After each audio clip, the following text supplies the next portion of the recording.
Tu veux que je te donne les 10 choses les plus importantes qui vont te permettre d'augmenter de 20, 30, 40, 50 kg ton squat sur les 6 prochains mois? Alors reste bien jusqu'à la fin de cette vidéo parce que je te réserve évidemment le meilleur pour la fin. On va commencer sans perdre de temps avec le premier conseil, à savoir perfectionner ton dérack. Le dérack, c'est simplement le fait de sortir la barre du rack, et même si ça paraît anodin et que tu te dis que ça n'a aucun rapport avec les performances que tu vas avoir sur ton squat, je peux t'assurer que ça joue. Si je te donne mon exemple, j'ai absolument aucune idée de pourquoi, mais si je sors la barre en n'ayant quasiment aucune tension et où je mets littéralement toute la force d'un coup, je sens la barre beaucoup plus légère et je me sens beaucoup plus fort sur le squat. Donc c'est vraiment quelque chose qu'il va falloir que tu apprennes par toi-même, que tu vois un petit peu qu'est-ce qui fonctionne pas pour toi. Mais je t'invite à essayer de dérack de plusieurs façons. Donc en ayant un maximum de tension, en ayant aucune tension et d'un coup en mettant tout. Faut vraiment que tu essaies plusieurs choses parce que forcément comme tout c'est individuel et donc il faut que tu trouves le meilleur style de dérack pour toi. Le deuxième point assez important, c'est le fait d'apprendre à respirer et à brace correctement sur ton squat. Donc tu t'en doutes, au moment où tu dérack, l'idée c'est pas juste que tu dérack et t'en as absolument rien à faire de ta respiration, t'y penses pas ou quoi que ce soit. C'est ultra important de bien brace et de bien être compact et gainé avant de sortir ta barre. Et même au moment où tu as fini ton walkout, donc c'est-à-dire que tu as fini de faire tes pas en arrière pour te mettre en place, c'est vraiment ultra important que tu gaines bien et que tu sois le plus stable possible avant d'initier le mouvement. Si je peux te recommander un conseil pour mieux gainer sur ton squat, ça va simplement être le fait qu'une fois que tu as fini ton walkout, tu vas vraiment te poser, contracter tes abdos et prendre la plus grande respiration que tu peux, mais évidemment au niveau de ton ventre. La raison pour laquelle tu veux prendre ta respiration dans ton ventre et pas dans tes pecs, c'est que ton ventre, par définition, il est au milieu de ton corps. Concrètement, ce que ça veut dire, c'est que le ventre, il doit faire la jonction entre le haut de ton corps, donc c'est-à-dire là où tu vas arriver, tu vas prendre la barre, tu vas la tirer, tu vas vraiment bien l'ancrer de façon à ce que la barre, elle fasse vraiment partie de toi, et également la partie en bas du mouvement, où vraiment tu vas essayer d'entrer au maximum tes pieds dans le sol et vraiment être le plus stable possible pour pouvoir pousser un maximum dans le sol. Le troisième point, le plus important, c'est le fait d'avoir un bon échauffement pour tes pecs, coiffe de rotateur, genoux, chevilles et hanches. C'est vraiment les 5 points qui vont éventuellement te causer des problèmes sur ton squat, et donc c'est important de bien les échauffer, les étirer, faire tout ce que tu as à faire pour pouvoir te mettre en place correctement et pouvoir squatter sans douleur.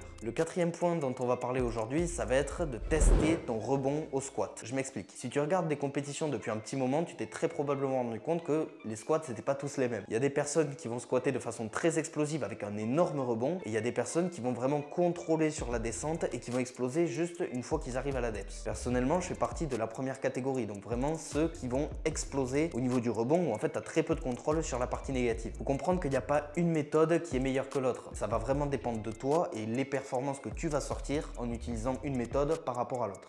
L'avantage de faire un squat contrôlé sur la négative, c'est que par définition, puisque tu seras lent, entre guillemets, tu vas accumuler de la tension et en fait, tu vas pas avoir une explosion et un changement de trajectoire rapide arriver en bas du mouvement. A l'inverse, si tu as un squat avec un énorme rebond, oui, effectivement, tu auras l'avantage d'avoir beaucoup moins de temps sous tension, mais derrière, tu risques d'avoir un gros changement de trajectoire arrivé en bas du mouvement. C'est-à-dire qu'une fois que tu vas arriver à la depth, imaginons que tu aies tes hanches qui montent un tout petit peu, en fait, le mouvement, il va être décuplé étant donné que tu as toute cette vitesse et donc en fait, ça va te déséquilibrer complètement, que tu vas passer d'un mouvement à l'autre très rapidement, et c'est quelque chose qui non seulement peut causer des blessures, et en plus de ça, ça peut être assez compliqué à maîtriser si tu n'en as pas l'habitude. Donc cette deuxième technique, moi je te la conseille, mais effectivement, il faut que tu apprennes à la faire au fur et à mesure du temps. C'est pas un truc que tu vas arriver à faire du jour au lendemain. Petite pause pour te rappeler que si tu es intéressé pour un programme SBD de 4 semaines à seulement 1 €, je dis pas 5, pas 10, pas 20, pas 40, 1 €, je te mets le lien dans la description. Sans plus tarder, on passe au 5e point avec le fait de perfectionner son regard. Alors qu'est-ce que j'entends par là? Je te demande pas de jouer à un jeu de séduction avec la barre où tu essaies de pécho la barre comme ça va pas marcher. Ce que j'entends par perfectionner son regard, c'est tout simplement le fait de garder un point en visuel. Personnellement, c'est juste en face, au niveau de mes yeux, sur un mur. Pour toi, ça peut être carrément en regardant tes pieds. J'ai déjà vu des personnes le faire. Ça peut être également tout en haut. Il n'y a aucun problème. L'idée, c'est juste de trouver le point qui, toi, va te permettre de squatter le plus lourd possible, aussi simple que ça. On n'y pense pas forcément, mais l'endroit où tu vas poser ton regard, il va configurer l'intégralité de ton squat également. C'est-à-dire que forcément, si tu regardes comme ça, tu vas pas squatter de la même manière que si tu regardes comme ça. Et ça paraît complètement débile, tu te dis personne squatte en regardant en bas ou des trucs comme ça, mais je t'assure que j'ai vu des personnes le faire et des personnes qui sont extrêmement compétentes. On arrive au 6e point avec le point, je pense, le plus important du squat, à savoir la depth. Il va falloir que tu testes plusieurs depths. Alors qu'est-ce que j'entends par là? Je te dis pas de faire des squats au-dessus de 90 parce que forcément, si tu as pour ambition de faire des compétitions, ce sera pas validé. L'idée, c'est toujours d'avoir la depth minimale requise, donc pour ça, je te conseille d'utiliser un téléphone et de te filmer pile de l'angle vu qu'un arbitre aurait en compétition. Et je dis bien pile parce que c'est super important. Moi, ça m'arrive de filmer un petit peu de plus haut et en fait, tu as l'impression que tu es à la depth. Mais si tu mets ton trépied un tout petit peu plus bas, en fait, tu te rends compte que tu es à peine à la depth. Donc, c'est quelques trucs, c'est subtil et en fait tu as des illusions qui se font et donc tu as l'impression d'être à la depth alors que tu l'es pas. Donc, je t'invite à te mettre littéralement pile dans l'alignement de ton corps et également regarder pile le niveau de flexion que tu vas avoir entre le point le plus haut de ton genou et le creux de ta hanche.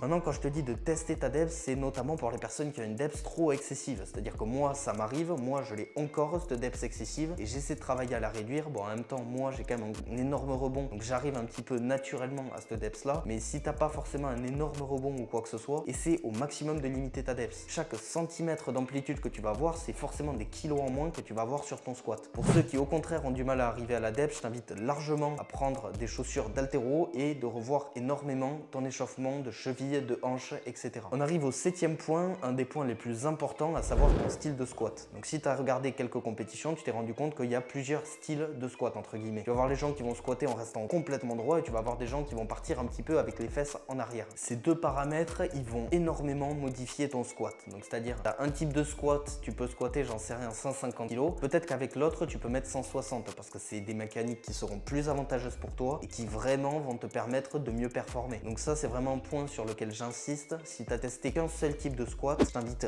réellement à tester les deux parce que tu peux avoir un énorme impact sur ton squat. De façon générale, ce que je peux te conseiller, c'est que si tu sais que tu as un point de fort, par exemple au niveau des quadris, c'est beaucoup plus intéressant de rester droit. À l'inverse, si tu as un point fort sur tes lombaires et ta chaîne postérieure de façon générale, c'est bien plus intéressant d'aller chercher un petit peu vers l'arrière avec les fessiers pour davantage axer le travail, on va dire, sur la chaîne postérieure. On passe maintenant au 8e point avec la position des coudes. La position des coudes, c'est un facteur qui est très important et ça va déterminer si tu réussis ou si tu rates ton squat. La plupart des gens n'ont pas de difficulté sur la phase négative à maintenir les coudes dans une bonne position, mais c'est au moment où ils montent où va toujours y avoir ce problème-là des coudes qui remontent vers l'arrière. Je dis pas que c'est une mauvaise chose, il y a plein d'athlètes à l'international avec un très bon niveau qui le font, etc. Et je vais pas dire que leur technique n'est pas optimisée. Seulement, il faut que tu observes absolument tous les paramètres de leur technique et si tu observes réellement, tu vas te rendre compte qu'une infime partie va squatter en high bar et se permettre ce genre de technique. Pourquoi? Parce que si tu squattes en high bar, par définition, tu as un levier qui est beaucoup moins avantageux, c'est-à-dire que la barre est sur ta nuque et pas sur ton arrière d'épaule. Ce que ça veut dire, c'est que techniquement, si tu avances encore la barre, en fait, tu la pousses vers l'avant, de même que si tu es en low bar, sauf que là, vu qu'elle est déjà plus en avant, tu auras beaucoup moins de marge d'erreur. Concrètement, si tu fais ce genre de mouvement et que tu squattes en high bar, tu te tires une énorme balle dans le pied et je te le recommande vraiment pas. Si tu squattes en low bar, c'est beaucoup plus pardonnable, mais ça veut pas dire que tu peux te permettre de faire n'importe quoi. Si tu fais n'importe quoi, tu vas te retrouver avec la barre qui va arriver en high bar puisque tu vas la pousser en avant et donc tu vas te retrouver emporté et tu auras un changement rapide de trajectoire, ce qui en plus risque de causer des blessures. On passe à l'avant-dernier point avec la répartition du poids sur le pied. Tu as probablement déjà entendu cette règle du 33 à 33 à 33, c'est-à-dire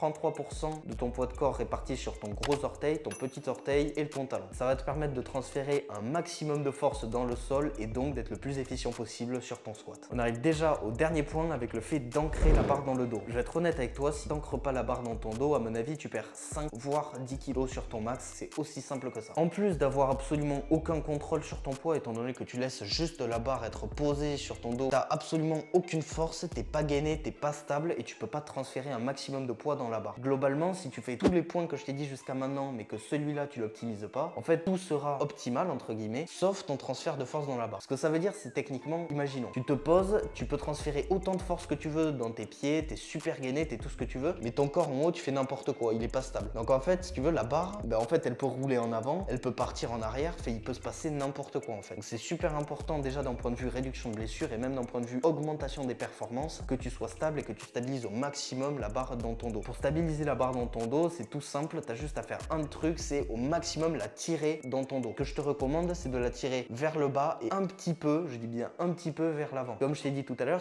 plus tu la tires vers l'avant, plus elle va t'emmener en avant. Donc c'est pas quelque chose qui est intéressant. En particulier si tu as tendance à faire ça, parce que forcément, comme je te l'ai dit tout à l'heure, tu vas te retrouver en barre haute et ça va être très compliqué. Je peux te garantir que si t'as pas l'habitude de faire ça et que vraiment tu te forces à tirer au maximum, je dis bien au maximum, faut vraiment que tu sois conscient et au moment de tirer ta barre, t'es là, t'es en mode ok, je tire la barre au maximum. Genre c'est pas genre en mode juste je tire la barre, c'est vraiment j'essaie de plier la barre. Et quand t'as vraiment cet état d'esprit et que t'as compris ça, tu vas voir que ton squat va littéralement exploser. Oublie pas de liker, t'abonner, partager et sur ce, je te retrouve dans cette vidéo où je t'explique comment augmenter drastiquement tes performances très rapidement.